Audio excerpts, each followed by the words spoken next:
dia, boa tarde ou boa noite. Eu espero que vocês estejam super bem. No vídeo de hoje nós vamos reagir a uma análise tática de Milito no Galo, né? O Milito que eu acho um baita treinador, né? Até fiquei feliz que ele tá recuperando a boa fase dele, né? Mas eu entendo a decaída do time do Galo, né? Perdeu muitos jogadores pra Copa América, jogadores suspensos, lesionados. Agora com os jogadores retornando, com as contratações que chegaram, o Galo já tá melhorando de novo. Então, sem mais enrolações, sim, bora lá reagir a uma análise tática de Milito no Galo, que eu acho um baita treinador. Galo de Milito se aproxima dos seus melhores momentos mais uma vez, verdade, né? Eu sabia que o Galo tinha decaído muito mês passado, começo desse mês, porque tinha muitas lesões, né? Muitos jogadores fora por suspensão, jogadores pela Copa América, né? Ainda não tinha chegado as contratações. O Galo tem tudo agora para retomar o bom futebol, talvez tenha até o melhor futebol do Brasil, porque as ideias do Milito elas são muito boas, né? Só que também precisa de jogadores bons para executar essas ideias. E o Galo tem um time muito bom, um elenco qualificado. Simbora lá reagir, então. Depois de um período de oscilações, o Atlético Mineiro, treinado por Gabriel Milito, voltou a reencontrar um bom rendimento no Campeonato Brasileiro. Já são 3 jogos sem perder, com destaques individuais, boas soluções coletivas e uma defesa mais sólida do que no recorte anterior. Ao longo do último mês, o Atlético chegou até a pior defesa do Campeonato Brasileiro. A vitória diante do Vasco nesse domingo voltou a mostrar alguns dos caminhos que o Atlético percorreu para a sequência positiva que teve nessa temporada. E nesse vídeo a gente vai olhar exatamente para esses aspectos no jogo desse domingo, diante do Cruz Maltino na Arena MRV. O Galo tinha, de início, uma questão importante a ser preenchida, que era a ausência do Guilherme Arana, suspenso. O Arana ficou durante bastante tempo fora e esse foi um dos pontos de desequilíbrio do Atlético, tanto na defesa quanto no ataque. O Galo sofreu muito no período de ausência do seu lateral esquerdo. Agora tem o Júnior Alonso, né? Ele faz a zaga e a lateral também, né? Baita contratação do Galo. É a terceira passagem dele no Galo, né? Como eu disse, estava jogando a Copa América. Para esse confronto ele não estava suspenso e havia uma curiosidade muito grande de entender como o Milito ia reajustar esse time, qual dinâmica ia criar para tentar suprir essa ausência do Guilherme Arana e como ia acomodar ali os outros jogadores, né? O Bernard tem sido titular nessas últimas partidas, né? Foi inscrito, teve a possibilidade de jogar, tem outros jogadores, né, chegando ao Atlético, como o Fausto Vera, que foi o escolhido para ser o substituto do Gustavo Scarpa nesse jogo, mas não como um ala. O Fausto Vera é um jogador de meio campo, não é um ala, não jogaria dessa forma. E o Milito criou uma dinâmica muito diferente para esse confronto, né, e que teve um impacto muito positivo no time. De saída aos 3 zagueiros, Bruno Fux, Batalha e o Júnior Alonso ganhando essa posição aqui pelo lado esquerdo, o que facilita também em alguns momentos essa cobertura, né, porque ele é um zagueiro canhoto, então em alguns momentos pode sim se desprender dessa linha defensiva para fazer um quarto homem aqui pelo lado. Nem foi tanto que aconteceu, né? Mas em alguns momentos do jogo foi possível ver sim o Otávio descendo para fazer um zagueiro ao lado do Batalha e o Júnior Alonso abrindo um pouco mais no segundo tempo. O que esse Otávio joga, eu fiquei impressionado. Ele tá em todos os lugares do campo, jogador esforçado, sabe? Fiquei impressionado. Porque o primeiro foi de domínio total do Atlético e o panorama foi exatamente esse que a gente está vendo aqui no campinho. O Vasco retraído, né, fazendo 2 linhas de 4 com o Praxedes e o Verratti mais avançados. E o Galo com seus 3 zagueiros, Otávio e Fausto Vera à frente da defesa. Boa estreia do Fausto Vera na distribuição do jogo, trocando muitos passes. Scarpa abrindo muito campo pelo lado direito. Quando a escalação saiu, até se imaginava que o Scarpa podia voltar para fazer essa ala esquerda, como ele já fez em algum momento, né, nessa trajetória recente.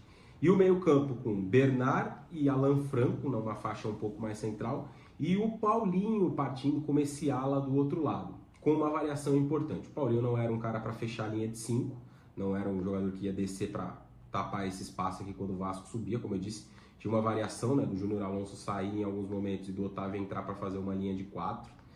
E com a bola, né, o Paulinho tinha muita liberdade de movimentação para entrar na área, para se aproximar do Hulk, para fazer as diagonais e para buscar bolas invertidas em direção ao Scarpa, né, com boas combinações com o Alan Franco. Então, nos momentos em que o Paulinho vinha para uma faixa mais central, o Alan Franco podia abrir para ocupar esse espaço e o Galo sempre ter esses 2 jogadores bem abertos, né? Esse é um aspecto muito trabalhado pelo Milito nesse Atlético Mineiro, essa ideia de sempre ter largura dentro dos ataques, né? Sempre ter 2 jogadores bem abertos. E o duelo contra o Vasco mostrou isso mais uma vez. Bora lá então para os lances do jogo para a gente ver um pouco dessa dinâmica do Atlético, né? E essa ideia de usar sempre esses jogadores muito abertos, que não é algo novo, não é desse jogo, mas que foi determinante, né, no primeiro tempo, que o Galo sobrou, abriu 2-0 e depois administrou a vantagem adquirida.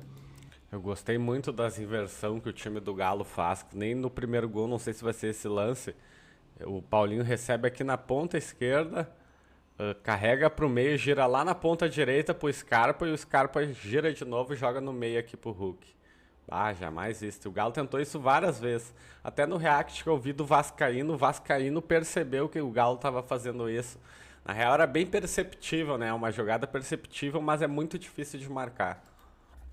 Nessa jogada, né, o Júnior Alonso está dentro do campo de ataque, o Atlético fez um primeiro tempo em que sufocou totalmente o Vasco, né, e aí dá para ver o Scarpa muito aberto de um lado, né, nessa ideia de trazer com ele o lateral, ou ponta, nesse caso é o David, que baixa para ajudar na marcação, né, o Piton está um pouco mais por dentro, mas de tentar colocar cada vez mais o Vasco para trás. O Júnior Alonso vai fazer um passe do lado direito, e olha quem vai receber, exatamente o Paulinho, bem aberto do outro lado do campo. Então o Paulinho recebe e parte para cima. Ó, bem o que ele falou mesmo, ó, o Alan Franco vai pra ponta, ó, quando o Paulinho vai pro meio, o Alan Franco que tá no meio vai pra ponta. Aquela combinação que eu citei, né? Se o Paulinho recebe aberto, mas vai partir na diagonal para ocupar a área, o Alan Franco vai recuar para abrir, ou vai abrir para ocupar esse espaço para que o Galo sempre tenha dois jogadores bem O Hulk vai atacar o espaço aqui e chamar a marcação. abertos, isso é algo negociável no time do Milito, né? Paulinho vai buscar essa bola na referência no Hulk, a jogada acaba não dando certo, mas aqui mostra um pouco dessa ideia, né? E aqui um outro aspecto importante que se ilustra nesse lance, pressão após a perda, né? Perdeu a bola, o Otávio sobe, pressiona e rapidamente põe para fora. Aqui de novo um aspecto desse lance, né? Dessa ideia de buscar um jogador bem aberto para que ele possa fazer a diagonal, fazer a jogada de 1 contra 1, né? Esse lance especificamente vai terminar no gol do Atlético Mineiro. Alan Franco numa faixa um pouco mais central, perto de Hulk e de Bernat, e o Scarpa bem aberto.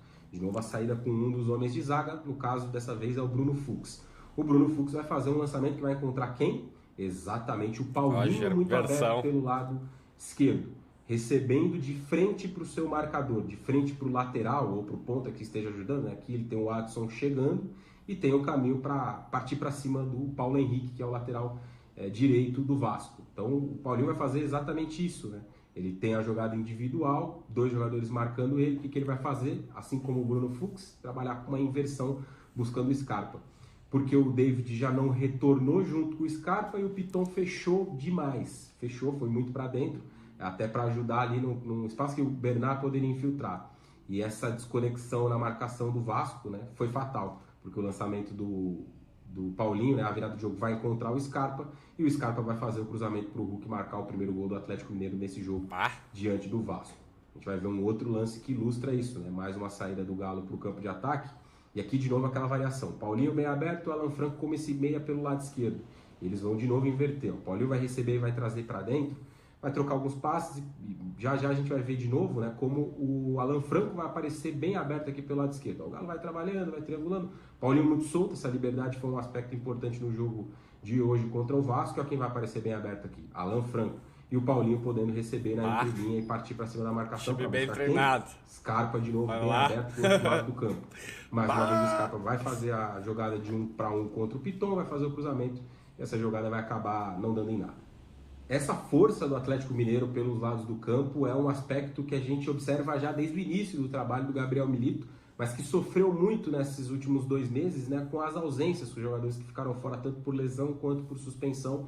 O Atlético teve muitas dificuldades nessa montagem, perdeu muito rendimento, começou a ser um time muito vazado atrás, mas aos poucos, com o retorno dos seus principais jogadores, que estavam fora por convocação ou até mesmo lesionados, o time do Gabriel Milito vai de novo entrando num trilho e mostrando um bom desempenho, né? O jogo contra o Vasco apontou de novo para essa direção. É um time muito forte nessas inversões, jogo muito forte pelos lados do campo e um Hulk matador dentro da área. Mas não só ele, também o Paulinho, também o Bernat que tem contribuído. Dessa vez o Scarpa pelo lado direito na criação das jogadas, né? O Paulinho nesse papel um pouco híbrido. É um Galo muito, muito forte para essa sequência da temporada e, como eu disse, vai realinhando aí a sua rota depois de um momento de oscilação. Com um bom rendimento que já mostrou várias vezes nesse ano, é um Galo sim que pode brigar por títulos dentro da temporada de 2024. Bah, gurizada, que baita análise tática desse cara aí. Eu vou deixar o link do vídeo original fixado aqui, vamos lá dar uma moral pra ele, porque afinal dá trabalho fazer o vídeo. A gente que reage é muito mais fácil, né? E Como eu falava aqui também, gurizada, já dá pra perceber que o Galo tá tendo evolução, sabe? Era muito nítido que o Galo tinha decaído muito porque tinha perdido muitos jogadores ao mesmo tempo. Chegou a jogar um jogo com 6 ou 7 no banco de reserva, que time que não vai sofrer. Tô muito feliz pelo Galo, que tá reencontrando o caminho das vitórias, né? Conseguindo evoluir, e também pelo Milito, né? Dá pra ver que ele é bom treinador, né? Um treinador novo, com novos pensamentos, eu gosto disso. Mas o vídeo de hoje vai ficando por aqui. Até a próxima!